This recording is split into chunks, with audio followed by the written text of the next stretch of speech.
Welcome, everyone. Simon Rosenberg, Hopium Chronicles, back with another terrific event today. We are really lucky and blessed to have Governor Roy Cooper, our intrepid Senate candidate in North Carolina, who just got into the race a few weeks ago. Welcome, Governor.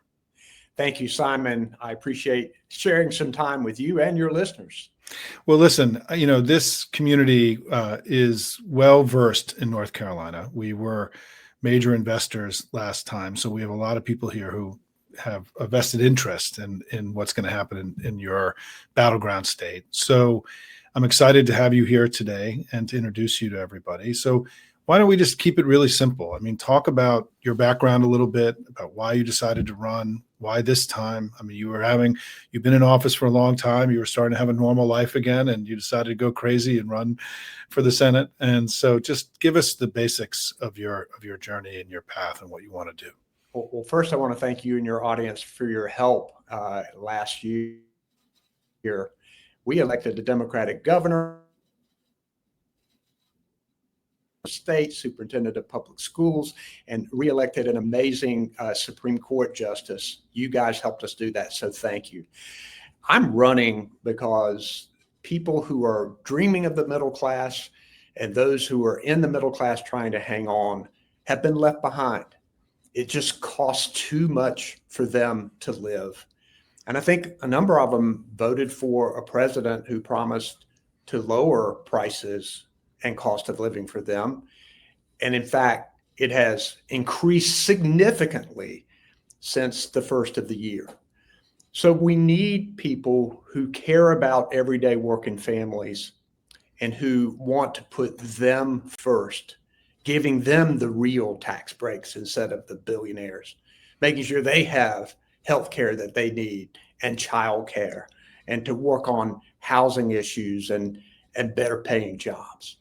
This is going to be focused on what I like to call the microeconomy, that economy that's happened in that household where too many people have too much month left at the end of the money. And I believe that we have candidates running across this country who want to address that.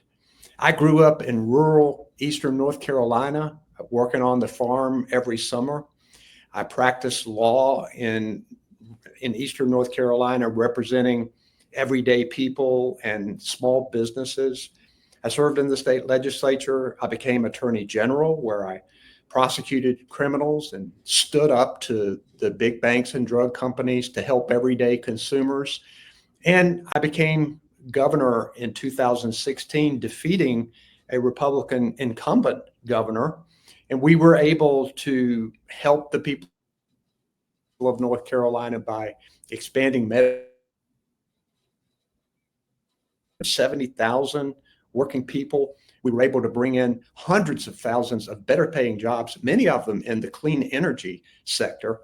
And we worked for a better, more prosperous North Carolina in making sure that we were ready to help people every single day. And now, as I walked out of the governor's office, continued to read, hear, and listen about what was happening in Washington every single day, thinking that I might want to do something else with my life, but wanting to still make a difference in some way, and continued to be drawn to this Senate race because I think the way to stop the chaos in Washington is for people to come from outside of Washington, people who have had experience solving problems in a bipartisan way and trying to make a difference in that way.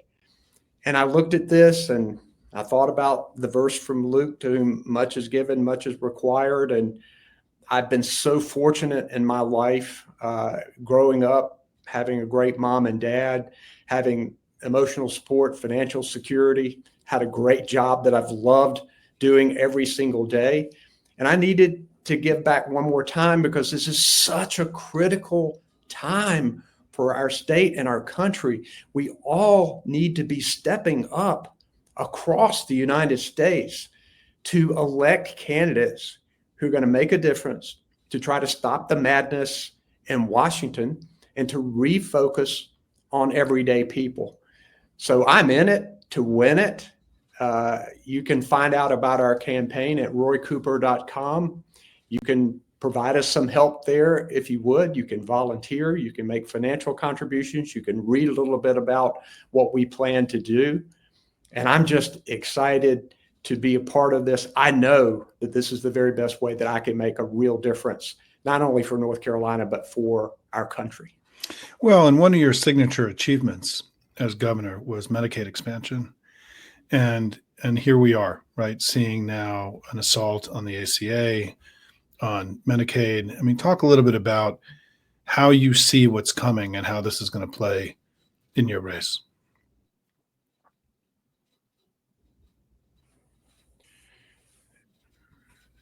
So, we saw a president promising that healthcare was going to be great for everyone and that Medicaid and Medicare would not be touched. Not only was it touched, but a sledgehammer has been taken to it. Under the guise of stopping waste and fraud, what they have done is they've created a system that's going to throw millions of people off of their health care. In North Carolina, we have 670,000 working people who've just gotten health care, and we are already seeing positive results from it. And in fact, when more people are covered, it keeps the cost down for everybody. So people who are on private insurance or on Medicare or whatever, if they think about, oh, Medicaid, that's not going to affect me. Yes, it does. Because when people who are uncovered go and have to get health care at the most expensive place in the emergency room, then that cost is passed on by the healthcare providers to the private sector, to Medicare, and to other places. So keeping costs down, insuring people helps us keep costs down. And Medicaid has helped us in rural North Carolina to keep hospitals open. But now we have a trigger law in our statutes where it could all go away. And then on top of that, we have people who are on the marketplace getting federal subsidies under the Affordable Care Act so they can afford their health insurance. Those premiums are about to skyrocket because those subsidies are going away. And so now you're going to have a lot of healthy people who just say, I can't afford this health insurance. And so they leave the system. And once again, that's going to increase the cost for everyone and potentially put them in a difficult situation if they get hurt or sick in the future. So what we have in my campaign is somebody who has worked for affordable access to health care versus my Republican opponent who was anointed by President Trump, who was for the big, beautiful bill, which ends up destroying health care for millions of Americans and increasing the cost for everybody else. And don't let them fool you on this waste and fraud stuff. Where the real waste and fraud you find in Medicaid is at the provider level. And we need to continue to up our efforts to make sure that we don't see those cheating the government by ordering too much medical equipment or double billing that often happens. You don't see it very much for the people who are signing up for it because there's already a lot of red tape and screening for it. And what they are doing is just tremendously increasing the red tape. And so working North Carolinians who are trying hard to, and Americans all over the country who are trying hard to make it, we know how complicated medical insurance can be and how hard it is for everybody. It's way too complicated. They just made it twice as hard for people who to sign up and to keep on with their health insurance, even though they deserve it.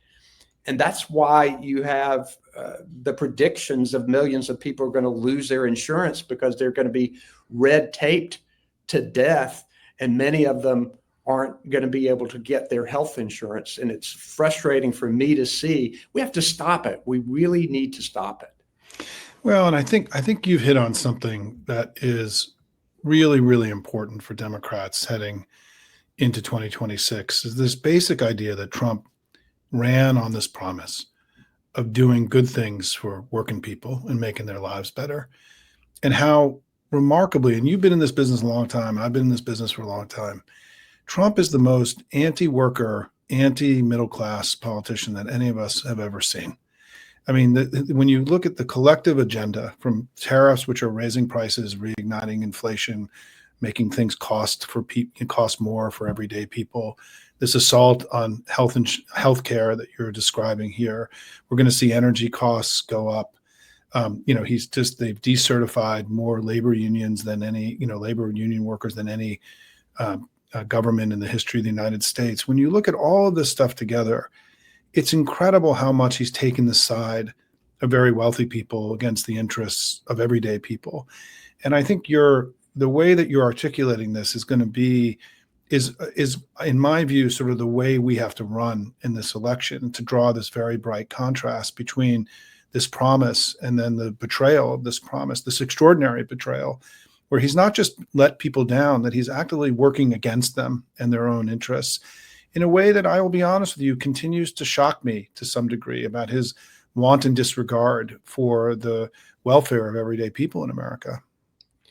Well, you're absolutely right. And we need to continue to talk about that, but also about the many Republicans who know better, but who are afraid of him and who are letting all of this happen. You and I are talking about the economics and the healthcare, but we know that so many other things are happening in Washington that threaten the Constitution and our democracy itself. And in fact, there's seem to be 2 or 3 things that happen every single day. And I appreciate people who are viewing and listening to this, because I know that it can make people depressed. It can make people anxious and fearful. It can make people mad. And it can sometimes make people want to give up. But I got a cure for that. The cure for that is action. We now have 3 branches of government run by insiders, Washington insiders, who are letting the people of America down. The executive branch, the congressional legislative branch, which is not doing anything to stop the executive branch, and then the judicial branch, which is doing very little, and in fact, enabling this executive power that's ending up hurting the everyday people that you're talking about. And people say, what can we do then? What can we do? We need to win elections. The ultimate cure for this is to win elections. And yes, I know that they are 15 months away. And yes, we have to continue to work and do what we can and bring lawsuits and continue to let the word go out that things need to be done. But at the end of the day, we need to win elections. And we as Democrats need to run candidates that fit their district and their state and bring them all into this tent, and to make sure that, because we all share so many of the same values of believing in the value of education, which is under attack. When you're going to eliminate the Department of Education, we had millions of dollars that were being withheld in North Carolina for our public schools. We've seen the attack on higher education. Our values of healthcare. We know that we might disagree on how we get there, but we know that every American ought to have health insurance, and we've got to continue to find ways to do that.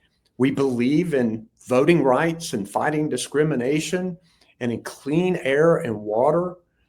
All of these things we believe in as Democrats. We need to have a very big tent here to push back on what is happening. And we do that by taking back the U.S. House of Representatives and taking back the U.S. Senate, and then looking toward 2028 at some point.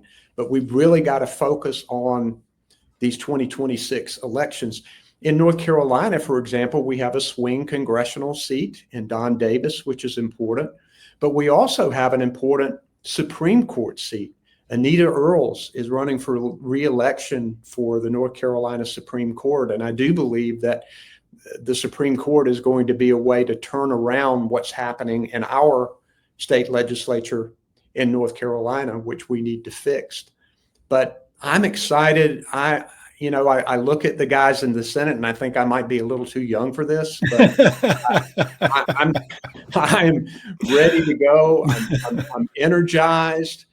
I think that now is the time that all of us need to step up. I thought about doing something else and maybe retiring, and I thought, not now, not now. Our country needs every single one of us to step up. People who are listening and to you and looking at you know that we need to do something. This is what we need to do, is help good candidates win elections, people who want to achieve consensus, people who want to keep everyday people at the top of the list. My opponent is the ultimate Washington, D.C. insider. He's been a big oil lobbyist for years, chair of the Republican National Committee. He's going to do whatever the president tells him to do. I think the people of North Carolina, and really the people of the rest of the country, are going to want an independent senator in North Carolina who will work with the president when he can and stand up to him when he needs to. That's what I did my first 4 years as governor. He and I both won on the same ballot because we elect our state offices on presidential years in North Carolina. So Donald Trump won in 2016. I had him 4 years of my governorship, and I did that very thing. I can do it again as United States Senator, and hope that people will help me get there so that I can finish the job.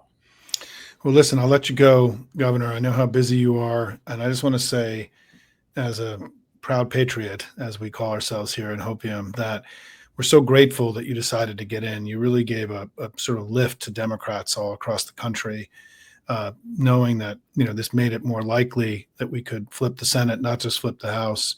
We also see Sherrod Brown getting in. We've now got momentum in the Senate. It's exciting, and just so grateful for your years of steady and thoughtful leadership of one of the greatest states in the country, North Carolina, our good friends there. And, we're going to be by your side every day. You need to come back every few months and give us an update.